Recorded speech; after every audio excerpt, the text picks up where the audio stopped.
Olá, estamos aqui para fazer mais um estudo da nossa casa, o grupo de estudos espíritas Rita de Cássia e a Casa Espírita Cristã Maria de Nazaré. Nós vamos iniciar com a mesma alegria, com a mesma gratidão que sempre temos quando estamos presencialmente em nossa casa, porque ela continua conosco neste novo formato. Nós estamos juntos, unidos neste ideal de amor espírita cristão. E nós então vamos começar desta forma, fazendo a nossa prece inicial. Deus, Pai de amor e de infinita misericórdia, rogamos a Ti, Senhor, que nos ampare com as bênçãos do amor, da brandura, da ternura de nosso Mestre Jesus. Que Ele seja a nossa inspiração maior neste estudo, porque estaremos lembrando de seus ensinamentos que continuam sendo ofertados para nós, ensinados, trazidos, ainda no momento presente, porque Ele continua conosco. Obrigada, Senhor, por mais este momento de estudos de nossa casa. Pedimos a assistência dos bons espíritos, benfeitores espirituais, que nos dirigem nesta tarefa, em nossa casa, a fim de que eles possam nos sustentar, nos amparar, para que este estudo seja útil e proveitoso para todos nós, para que consigamos, através deste envolvimento amoroso e caridoso, ter uma maior receptividade mental, emocional, espiritual, a fim de que essa semeadura do Cristo possa encontrar terreno, solo mais fértil, mais amplo em nosso ser. E assim consigamos absorver estas reflexões e colocá-las vivas, presentes, atuantes em nossa vida, em nosso dia a dia. Que todos os que assistirem este estudo possam ser envolvidos nessa vibração de amor e carinho. Graças a Deus. Nós vamos, então, refletir hoje, fazer algumas reflexões, o que for possível, sobre o tema, o óbolo da viúva, que está no Evangelho segundo o Espiritismo, no capítulo 13, itens 5 e 6. E esse capítulo, cujo título é Não saiba a vossa mão esquerda o que dê a vossa mão direita. É um capítulo muito rico, que nos fala sobre a vivência da caridade. Nos apresenta inúmeras nuances desta vivência na nossa vida. Nos traz em profundidade essa visão da caridade moral, conforme a doutrina dos Espíritos nos esclarece, e cuja essência, o próprio ensinamento, já estava ali na própria vida do Mestre Jesus, na forma como ele demonstrou, como ele praticou e como ele deixou para nós imortalizado neste planeta, através do que foi escrito nos Evangelhos. Ele deixou para nós na ambiência do próprio planeta. E nos Evangelhos nós temos esses ensinos morais imortalizados na escrita dos evangelistas, e que até hoje temos buscado refletir para melhor compreender essa essência que sempre esteve lá. E a doutrina espírita nos dá essas chaves de compreensão, nos permite aprender o valor desses ensinamentos, para que consigamos abrir espaço em nós para uma condição de felicidade espiritual que nós já desejamos alcançar. Então, Kardec, nesses itens, traz a passagem que muitos de nós, se não todos, já conhecem, do óbolo da viúva. E eu vou ler o trecho destacado por Allan Kardec, para que depois nós possamos fazer as nossas reflexões. Está no item 5.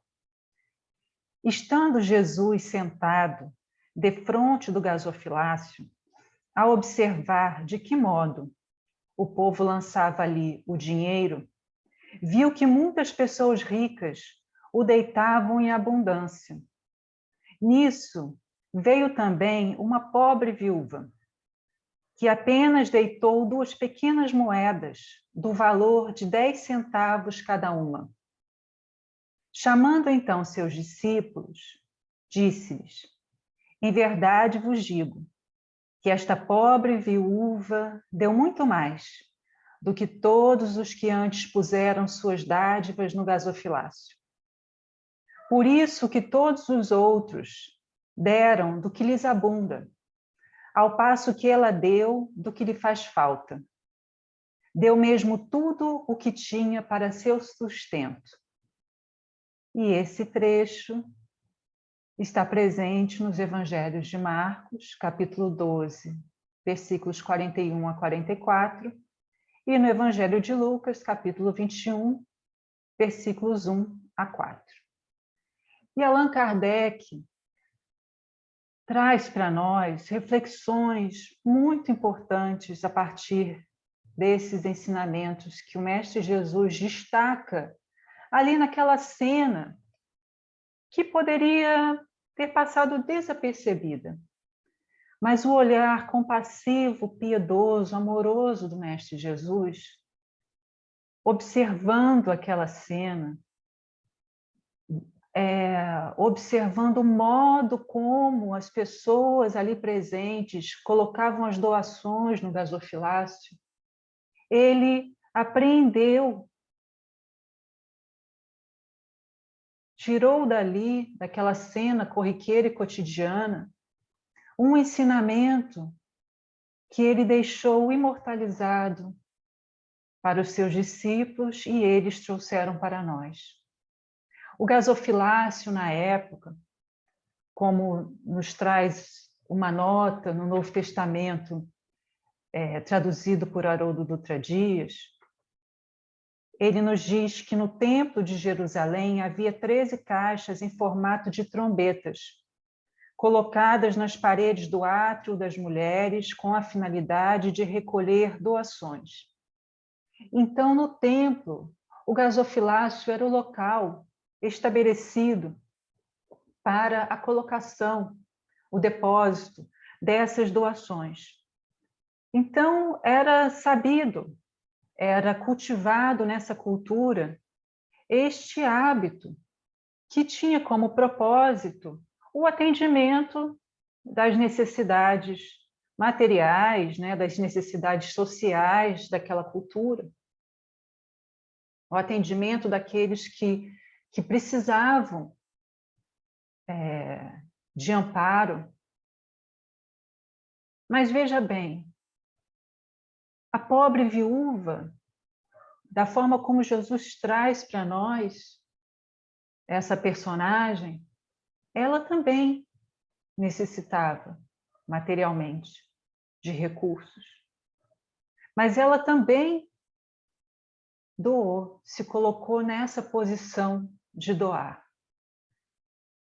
A pobre viúva, ser mulher naquela cultura já trazia em si algumas dificuldades numa cultura patriarcal. Imagine 2000 anos atrás. Viúva também era uma condição difícil naquela sociedade. Pobre, recursos financeiros que lhe faltavam. Então, a pobre viúva, ela representa aí, ela é um símbolo de carência, o símbolo da carência de recursos financeiros, também de uma carência emocional, afetiva, alguém que não tinha voz naquela sociedade. E é justamente este símbolo desta personagem, que essa personagem personifica, digamos assim, que Jesus coloca como quem doou mais. Veja bem, o símbolo da carência foi quem tinha a abundância vista por Jesus, detectada, observada por Jesus. Então, olha que interessante.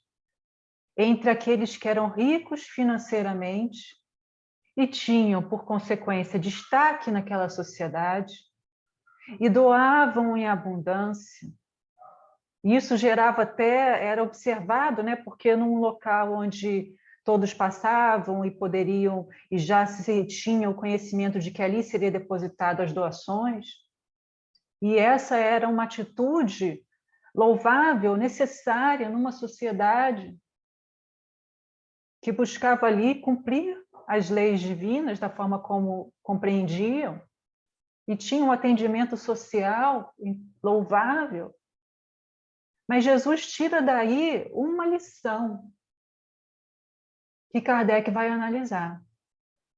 Kardec nos diz: muita gente deplora não poder fazer todo o bem que desejara, por falta de recursos suficientes. É o caso da pobre viúva. Ela não tinha recursos suficientes, se fosse pensar bem, ela não tinha. Ela necessitava. E se desejam possuir riquezas, dizem, para lhes dar boa aplicação. É sem dúvida louvável a intenção e pode até em alguns ser sincera. Dar-se-á, contudo, seja completamente desinteressada em todos? E aí ele diz, será que não há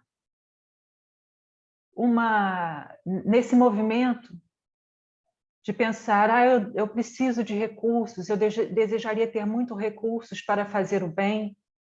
Não há aí uma segunda intenção? Até uma negociação com a vida, digamos assim, para que, olha, eu preciso conseguir isso, conseguir aquilo, ter mais tempo, para ir fazer o bem. Não há uma intenção de antes receber um bem, para depois fazer um bem? E isso Kardec traz, dizendo para nós muito claramente que é nessa segunda intenção que, se nós formos ouvir o nosso coração, conseguiremos compreender e observar e detectar. É esta segunda intenção que ele diz que anula o mérito do intento. É esse interesse pessoal, ainda muito focado num campo egóico, numa estrutura egóica do eu, que nos limita. E como é que nós vamos saber quanto tempo ainda teremos para fazer o bem?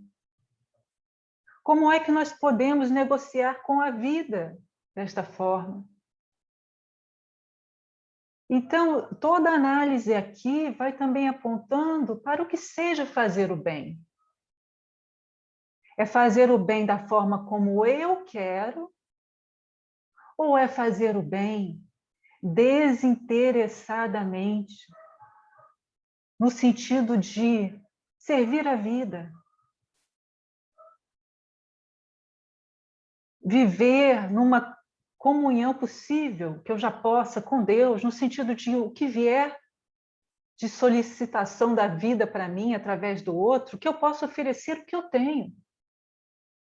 Então, é parar de pensar no que eu não tenho para pensar no que eu tenho. E aí, o símbolo da pobre viúva é muito bonito, e aí a gente vê a amorosidade, esse amor profundo de Jesus. O tipo, a qualidade desse amor de Jesus, da forma como nós conseguimos compreender, porque é muito grandioso. Ele traz nessa personagem todo o símbolo dos recursos em abundância que nós temos. Mas precisamos descobrir, precisamos querer descobrir. O verdadeiro tesouro. Os recursos financeiros, eles são importantes. Mas se nós não os temos, talvez seja um convite da vida para que nós consigamos descobrir os recursos profundos, íntimos, espirituais que nós todos possuímos e precisamos colocar em ação. Porque se nós ficarmos dependentes dos recursos materiais para fazer o bem, nós estaremos colocando uma condição para o bem. Nós estaremos colocando uma condição para o amor. E o amor divino é incondicional.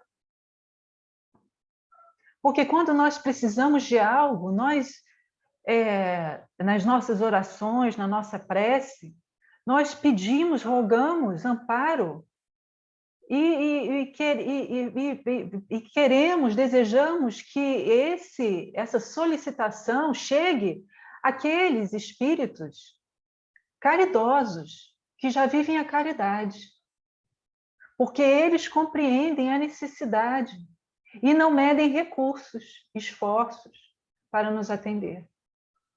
Então, a verdadeira caridade é essa, que não mede recursos externos, condições, tempo, e não, agora é meia-noite, não vou atender esse recurso, essa solicitação. Imagina se esses espíritos bons, superiores, puros, fizessem isso. Tenho hora para atender, no meu horário de trabalho, que é de 8 às 19 horas, 8 às 18. Fora disso, não. Agora eu vou fazer o meu estudo, o meu trabalho. Então, essa dinâmica da vida, apresentada aqui, nesta passagem, é muito interessante. Kardec nos diz que o ponto sublimado da caridade, nesse caso, estaria em procurar, no caso de alguém que não tem recursos financeiros, mas quer fazer o bem, estaria em procurar essa pessoa, no seu trabalho, pelo emprego de suas forças, de sua inteligência, de seus talentos, os recursos de que carece para realizar seus generosos propósitos. Então, se eu tenho realmente o propósito de fazer o bem, que eu busque em mim esses recursos. E esse é um convite da vida, como já disse. Porque a doutrina dos espíritos nos mostra. E eu busco lembrar disso sempre que eu me coloco nessa situação. Eu não posso. Eu quero, mas eu não posso. Quando isso passa pela nossa mente, nós sempre podemos algo no bem. Porque há mil formas de fazer o bem. E todos nós temos talentos, habilidades, temos nosso colorido, nosso tom, nossa vibração, algo de nós para oferecer ao outro. E é através do outro que isso pode circular na minha vida. Então, o outro é muito importante. O fazer o bem não pode ficar na minha cabeça, na minha mente, nos meus sonhos. O fazer o bem precisa se concretizar na vida de relação, na vida social. E não só com aqueles que eu conheço, não só com aqueles que comungam com os meus desejos, que são afins comigo, é fazer o bem incondicionalmente. Porque antes deste capítulo, Kardec nos traz aqui outros ensinamentos. Amar os inimigos. Então, é para com todos, encarnados ou desencarnados. E essa diversidade da vida composta pelos espíritos encarnados e desencarnados ligados a este planeta Terra, nos traz inúmeras possibilidades de praticar o bem, porque cada um de nós tem uma riqueza, traz uma riqueza em si das suas experiências milenares, da sua jornada evolutiva, de tudo que construiu em si. Então, são riquezas, né? São como se minas de tesouros que nós temos dentro de nós.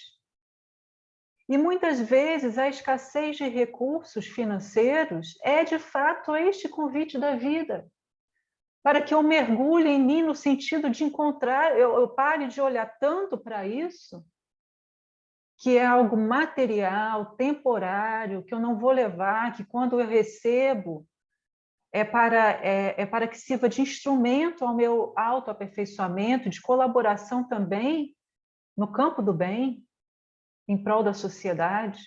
Mas se eu não possuo recursos financeiros da forma como eu gostaria para fazer o bem, este é um convite da vida, repito, para o desenvolvimento, para o conhecimento, para o autoconhecimento de recursos que eu possuo e que eu preciso ativar em mim, as potências da alma. E não há limite para essas potências, porque elas atuam em alinhamento com as leis divinas. E aí eu me ligo à força cósmica da vida, ao amor cósmico, que vibra em tudo na criação. Eu potencializo isso de uma forma que eu não tenho como perceber. Foi o que aconteceu com a pobre viúva. E Jesus viu isso e destacou para nós. Então, Kardec diz também que muitas vezes nós temos uma compreensão equivocada da doutrina espírita, achando que nós podemos solicitar aos espíritos a obtenção de recursos, desses recursos financeiros que nós não temos, mas dizemos que gostaríamos de ter para fazer o bem. Tesouros, encontrar algum tesouro, receber algum dinheiro de alguém. É como se nós fôssemos, né, barganhando. E Kardec nos diz que certamente não conhecem quem age assim, né? Certamente não conhecem nem compreendem a sagrada finalidade do Espiritismo e ainda menos a missão dos espíritos, a quem Deus permite se comuniquem com os homens. Daí vem o serem punidos pelas decepções. O que significa isso? Punidos no seguinte sentido: sofre a consequência dessas decepções, porque é uma decepção. Os bons espíritos não vão se colocar ser coniventes com esse erro de compreensão, com essa infantilidade, maturidade espiritual. Na questão 897 do Livro dos Espíritos, nós temos a seguinte pergunta: merecerá a reprovação aquele que faz o bem sem visar a qualquer recompensa na terra, mas esperando que lhe seja levado em conta na outra vida e que lá venha a ser melhor a sua situação? E essa preocupação lhe prejudicará o progresso? E os espíritos respondem: o bem deve ser feito caritativamente, isto é, com desinteresse. E aí Kardec pergunta: contudo, todos alimentam um desejo muito natural de progredir, para forrar-se a penosa condição desta vida. Os espíritos, os próprios espíritos, nos ensinam a praticar o bem com esse objetivo. Será então um mal pensarmos que, praticando o bem, podemos esperar coisa melhor do que temos na Terra? E vem a resposta: não, certamente. Mas aquele que faz o bem sem ideia pré-concebida, pelo só prazer de ser agradável a Deus e ao seu próximo, que sofre, já se acha num certo grau de progresso, que lhe permitirá alcançar a felicidade muito mais depressa do que seu irmão que, mais positivo, faz o bem por cálculo, e não impelido pelo ardor natural do seu coração. Então, os bons espíritos vão, caridosos, eles se afinizam com a nossa intenção dessa caridade desinteressada. Que não há um interesse pessoal, uma segunda intenção, não há, como dissemos, uma barganha, não é um motivo fútil de pedir aos espíritos que nos ajudem a encontrar recursos financeiros para fazer o bem. E aqui nós temos também a referência no Evangelho em relação a essa questão, para lermos o Livro dos Médiuns, na segunda parte, números 294 e 295, em que ali Kardec trabalha essa questão também, da forma como nós compreendemos o auxílio que os espíritos podem nos dar nessa situação. Porque, como falamos aqui anteriormente, quando nós atuamos, e aqui pelo ardor do coração, como está aqui na 897, é esse desinteresse, é essa caridade possível que nós já podemos alcançar, vivenciar, vibrar, é essa vontade de estabelecer essa comunhão com Deus, essa comunhão com o outro, vendo o outro como um filho de Deus, como eu sou filho de Deus. Então, nessa comunhão com os bons espíritos, no âmbito da caridade, é que eu vou conseguir potencializar esses recursos. E aí, é claro, que o que for possível na minha vida se desdobrar, vai se ampliar, em termos até de recursos financeiros, vai acontecer, mas por conta do meu trabalho. Porque, como Kardec já colocou aqui, nós não devemos buscar facilidades de nenhuma sorte, nem afetivas, nem emocionais, financeiras, para fazer o bem. Porque desta forma nós estaremos fazendo o bem primeiramente para nós. Porque estaremos compreendendo as leis divinas. É uma forma de caridade conosco. Então, a postura íntima da pobre viúva simboliza para nós uma compreensão muito ampla da vida, que ela demonstra nessa atitude. Ela deu o que ela achou que ela devia. Então, lembramos também no Evangelho segundo o Espiritismo, quando nós temos ali, num outro capítulo, toda a compreensão trazida por Kardec sobre o dever. Se não me engano, é no capítulo Sede Perfeitos, se não me falha a memória. Nós temos ali essa compreensão dessa obrigação moral, porque eu devo fazer ao outro aquilo que eu gostaria que fosse feito por mim. E quando eu estou precisando de amparo, de algum auxílio, quando eu estou precisando ser vista por alguém, desejo para que eu seja compreendida, seja por conta de uma carência material ou afetiva, seja porque eu preciso de uma orientação, um caminho para que eu estude, para que eu amplie horizontes, são sempre horizontes ampliados. A carência sempre demonstra uma necessidade de ampliar horizontes, de ampliar recursos em mim. E é através do outro que Deus pode se manifestar nessas situações. Porque é isso, é nessa conjunção de recursos divinos e humanos que nós movimentamos o amor. Então, o amor, ele precisa se fazer presente em nós. Nós precisamos abrir espaço para este amor, caridade, o amor conforme Jesus nos ensinou, para que ele se apresente no mundo, para que ele vibre no mundo, mas antes ele precisa de vibrar em mim. E antes de vibrar em mim, eu preciso colocar em ação a minha vontade de fazê-lo vibrar.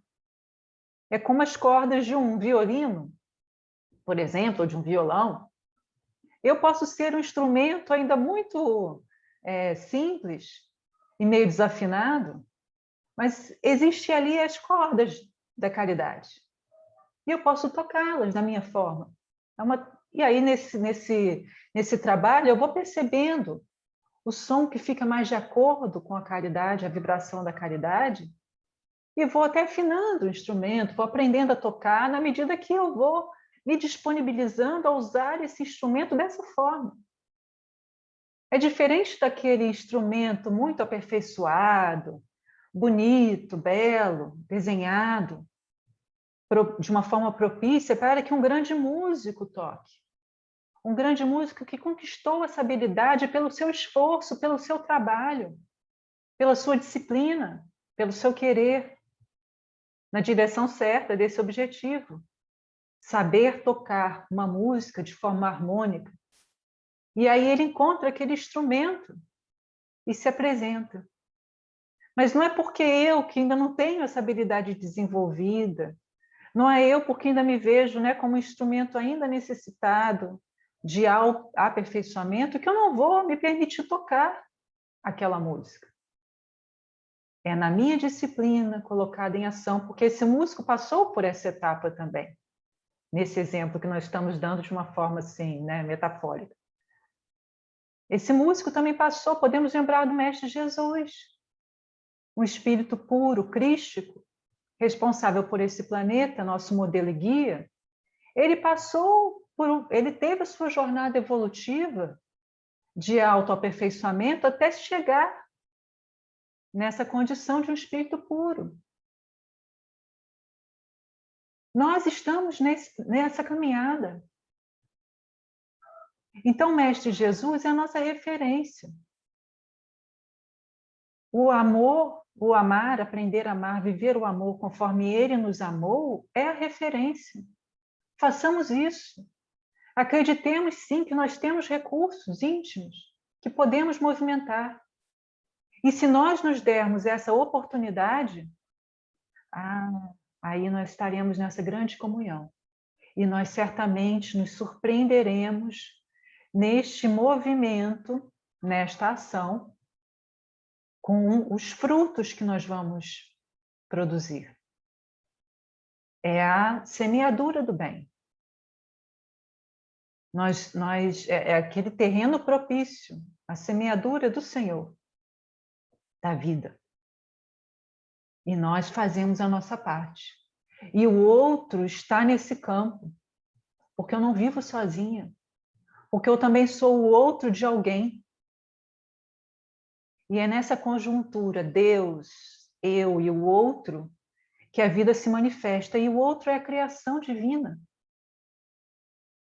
É a natureza, a fauna e a flora, todos os seres da criação, todos os planetas, o universo, encarnados e desencarnados. Então, nós vamos vendo a grandeza dessa movimentação feita pela pobre viúva que Jesus destacou, para nos falar dos recursos em abundância que nós temos. E Kardec nos diz aqui em seguida da seguinte forma: aqueles cuja intenção está isenta de qualquer ideia pessoal devem consolar-se da impossibilidade em que se veem de fazer todo o bem que desejariam, lembrando-se de que o óbolo do pobre, o óbolo da viúva, né, do que dá privando-se do necessário, pesa mais na balança de Deus do que o ouro do rico que dá sem se privar de coisa alguma. É o dar de si. E eu sempre, nesse âmbito do sacrifício mais agradável ao Senhor, que é o dar de si, não é o dar do que sobra, não é o dar do que resta, porque não existe trabalho. É louvável, é necessário, sim, mas é um momento ainda desse processo, ainda muito inicial, onde muitas vezes eu dou, isso vai ser útil a alguém, mas é como Kardec coloca, nós devemos buscar o mérito do trabalho também dentro do âmbito do nosso envolvimento com o outro, no sentido de que eu não vou dar do que me sobra, mas eu vou dar algo de mim, do meu interesse, do meu tempo, do meu amor. Eu vou buscar saber para quem eu estou doando aquilo dali. Ou se eu não posso doar algo, eu vou e compartilho essa campanha com alguém. Porque pode ser que alguém tenha os recursos que eu não tenho, os recursos financeiros. Então, eu dou oportunidade também de outras pessoas se inserirem nessa rede de solidariedade, de fraternidade, de amor.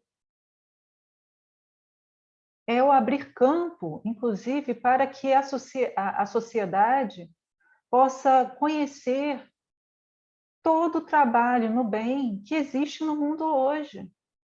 Quantas vezes nós olhamos, abrimos o jornal e pensamos assim, não, o mundo, o que nós podemos ver no mundo, que não significa tudo o que há na vida, porque a vida é muito mais ampla do que o que nós estamos conseguindo ver hoje, muito mais bela, mas dentro do que nós conseguimos ver, nós sabemos que há no mundo muito mais do que nós vemos numa página de um jornal.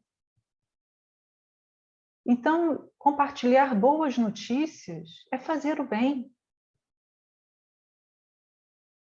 Compartilhar ações no campo da caridade, da solidariedade, da fraternidade, permitir que outras pessoas se envolvam e sintam, como a pobre viúva, a alegria de servir, a alegria de dar algo, mesmo que sejam 2 moedas, de um valor a princípio irrisório. Mas Jesus disse que ela deu em abundância, deu mais do que os outros. Que abundância é essa? É o campo do amor, do dever cumprido. Quando eu percebo que eu faço parte de uma sociedade e que eu posso e quero dar algo de mim. Então, Kardec nos diz, né, se nós nos encontramos nessa situação, pensemos que aquilo que eu posso dar de mim é muito, e é muito considerado por Deus.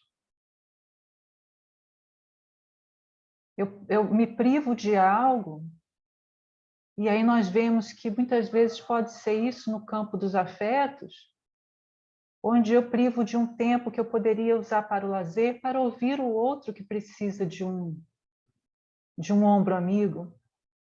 Quando, eu gostaria muito de agora tirar um tempo de férias, para descansar, mas eu percebo que tem alguém precisando de amparo, e eu vou fazer o bem para aquela pessoa, eu renuncio àquele tempo, que a princípio seria para algum lazer, e eu percebo que nessa vinculação com o outro, positiva, atuando com com o bem que já existe em mim, com a minha boa parte, eu percebo que aquele trabalho, aquela doação de tempo para algo que às vezes é pequeno, mas aquela disponibilidade íntima fez com que eu descansasse muito mais do que se eu tivesse tirado aquele período para dormir.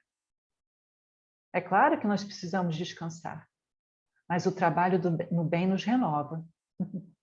Então, se nós estamos sentindo falta até de recursos vitais, estamos às vezes nos sentindo desanimados, procuremos ver que no trabalho no bem, que é o trabalho primeiramente para o bem em nós, para o nosso próprio bem, como filhos de Deus e não como interesse pessoal, egóico, esse trabalho, esse movimento íntimo no campo do amor, ele nos renova, oxigena a nossa mente, oxigena, né? Vitaliza a mente, nosso campo emocional, dos afetos, e nós conseguimos ver a vida com novos olhos. E conseguimos detectar muito mais do que está acontecendo ao nosso redor do que antes. E nós conseguimos, assim, ver o amor, ver Deus em toda parte. Então, Kardec nos diz, grande seria realmente a satisfação do primeiro, daquele que é o que gostaria de dar mais de si, mas se sente privado de recursos, né? Se pudesse socorrer em larga escala a indigência. Mas se essa satisfação lhe é negada, submeta-se e se limite a fazer o que possa. É o óbolo da viúva, é o que eu posso. E é interessante porque Kardec diz, submeta-se e se limite. Nós precisamos de resignação e obediência até para ver o nosso limite. Porque esse limite nos vai conduzir a algum aprendizado sobre recursos que eu antes nem imaginava que tinha, mas eu tenho. Aliás, será só com o dinheiro que se podem secar lágrimas e dever-se-á ficar inativo desde que se não tenha dinheiro? Todo aquele que sinceramente deseja ser útil a seus irmãos, 1000 ocasiões encontrará de realizar o seu desejo. Procure-as, e elas se lhe depararão. Se não for de um modo, será de outro. Então, quando eu não me prendo em fazer aquilo que eu quero fazer, mas esse desinteressadamente é nesse sentido, que eu faça aquilo que é necessário, aquilo que é possível. Porque quando eu me limito, né, restringo ao meu modo de pensar aquilo que eu quero fazer, e se eu não posso fazer daquele jeito, eu não o faço, eu coloco barreiras para mim mesma. Mas quando eu deixo que aquilo que eu tenho